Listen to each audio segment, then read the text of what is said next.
Hello बच्चों, तो कैसे हैं आप सभी। आई होप कि आप सभी अच्छे होंगे। मैं हूं आपकी टीचर अनुराधा सिंह। श्री समृद्धि क्लासेस में आपका एक बार फिर से स्वागत है। तो इस क्लास में हम लेकर आए हैं आपके लिए एक नया चैप्टर, यहाँ पर क्लास 10th का science chapter number 1 which is chemistry and the name of this chapter is chemical reactions and equations. तो यहाँ पर हम इस चैप्टर के एक एक टॉपिक को डिटेल में डिस्कस करेंगे और यहाँ पर इस चैप्टर के जितने भी टॉपिक्स हम डिस्कस करेंगे उसके आपको नोट्स भी अच्छे से मिल जाएंगे, ताकि आपको नोट्स बनाते टाइम हेल्प करेगा वो चीज़। तो चलिए हम बिना टाइम वेस्ट किए यहाँ पर अपने हर एक टॉपिक को डिस्कस करते हैं वन बाय वन। तो हमारा फर्स्ट टॉपिक है केमिकल रिएक्शन। चलिए इसे हम यहाँ देखते हैं। Chemical reaction are the processes in which new substances with new properties are formed. यहाँ पर केमिकल रिएक्शन एक ऐसा प्रोसेस है जो न्यू सब्सटेंस का फॉर्मेशन करता है विथ न्यू प्रॉपर्टीज। जो सब्सटेंस का फॉर्मेशन होगा यहाँ पर रिएक्शन में, उसकी जो प्रॉपर्टी है वो भी डिफरेंट होगी। During chemical reaction, atoms of one element do not change into those of another element. यहाँ पर जो केमिकल रिएक्शन होता है, वो जो एलिमेंट है मतलब रिएक्शन से पहले उसके जो एटम्स हैं वो कभी भी चेंज नहीं होते हैं दूसरे एलिमेंट के एटम से। क्या होता है यहाँ पर? Only rearrangement of atoms takes place in a chemical reaction. जो रीअरेंजमेंट है एटम्स का, जो अरेंजमेंट है वो चेंज हो जाता है। मीन्स जो बॉन्ड है वो ब्रेक होकर के न्यू बॉन्ड का फॉर्मेशन होता है। ये हम आगे पढ़ेंगे रिएक्शंस के थ्रू। तो जो बॉन्ड है किसी भी केमिकल रिएक्शन में एलिमेंट्स का एटम के बीच में, वो बॉन्ड ब्रेक होकर के वो एटम्स का जो अरेंजमेंट है वो चेंज होता है।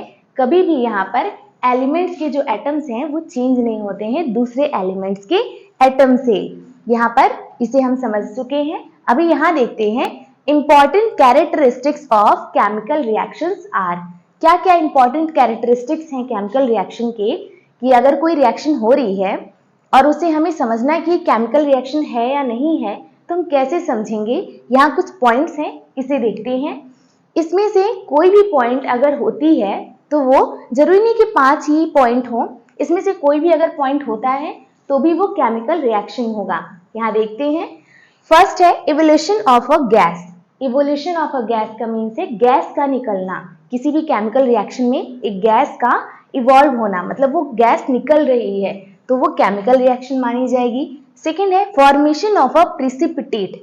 प्रिसिपिटेट का मीन्स होता है जैसे क्लॉटिंग ऑफ ब्लड। ब्लड का क्लॉटिंग होता है ना, अगर स्नेक बाइटिंग होती है तो क्या होता है, हमारे जो ब्लड है वेन्स आर्टरीज में फ्लो हो रही है, वहां पर खून के थक्के बन जाते हैं, ब्लड के क्लॉटिंग हो जाती है, जिससे ब्लड फ्लो जो फ्लो होता है वो रुक जाएगा और ऑन द स्पॉट हमारी डेथ हो जाती है। तो वो क्या होता है, प्रिसिपिटेट बन जाता है।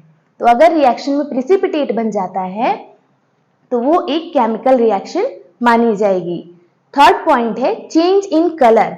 अगर कलर में चेंज आ जाए, जैसे दो चीजें मिक्स कर रहे हैं और थर्ड थिंग का सब्सटेंस का फॉर्मेशन हो रहा है और उसका अगर कलर चेंज हो जाता है तो वो भी एक केमिकल रिएक्शन माना जाएगा। फोर्थ है चेंज इन टेम्परेचर।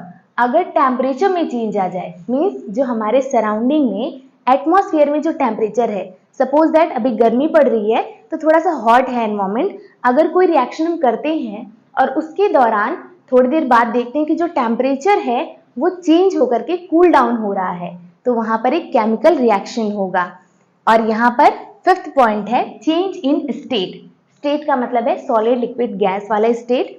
अगर कोई रिएक्शन का फॉर्मेशन हो रहा है, वहां पर चेंज हो रहा है रिएक्शन और कोई सब्सटेंस फॉर्म कर रहा है और अपना स्टेट जैसे गैस से सॉलिड या लिक्विड में, या लिक्विड से सॉलिड या गैस में कन्वर्ट हो रहा है कोई भी सब्सटेंस, तो वो क्या हो जाएगा उस रिएक्शन में, चेंज इन स्टेट। तो यहाँ पर केमिकल रिएक्शन माना जाएगा। तो ये कुछ इंपॉर्टेंट कैरेक्टरिस्टिक्स है जो सारे जरूरी नहीं है कि एक ही रिएक्शन में हो, इसमें से एक भी हो सकता है तो वो केमिकल रिएक्शन होगा।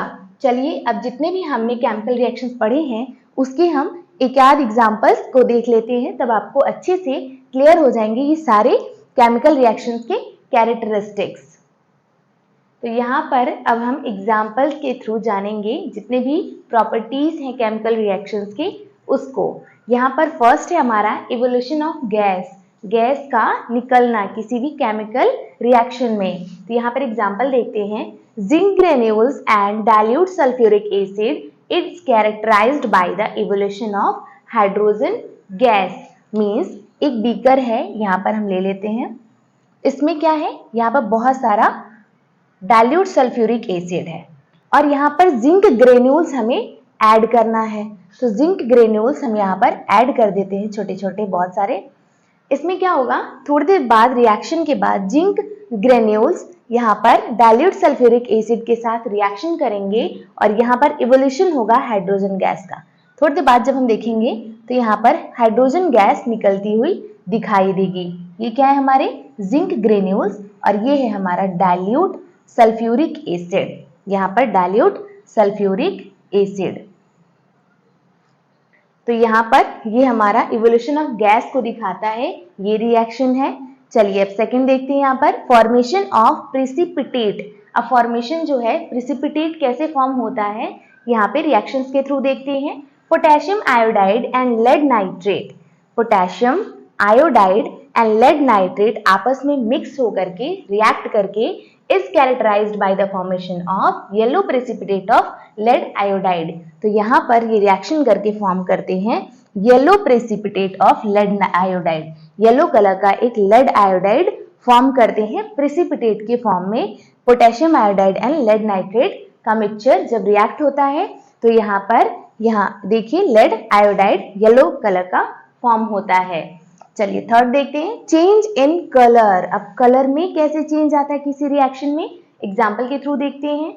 कॉपर रिएक्ट विथ एलिमेंट्स, या हम देखते हैं, अच्छा बेसिकली हम देखते हैं यहाँ पे अपने घरों में या बाहर देखते हैं कि जो आयरन है, आयरन का रस्टिंग होना, आयरन बाहर लगा हुआ है और मस्त सा सिल्वर कलर का है।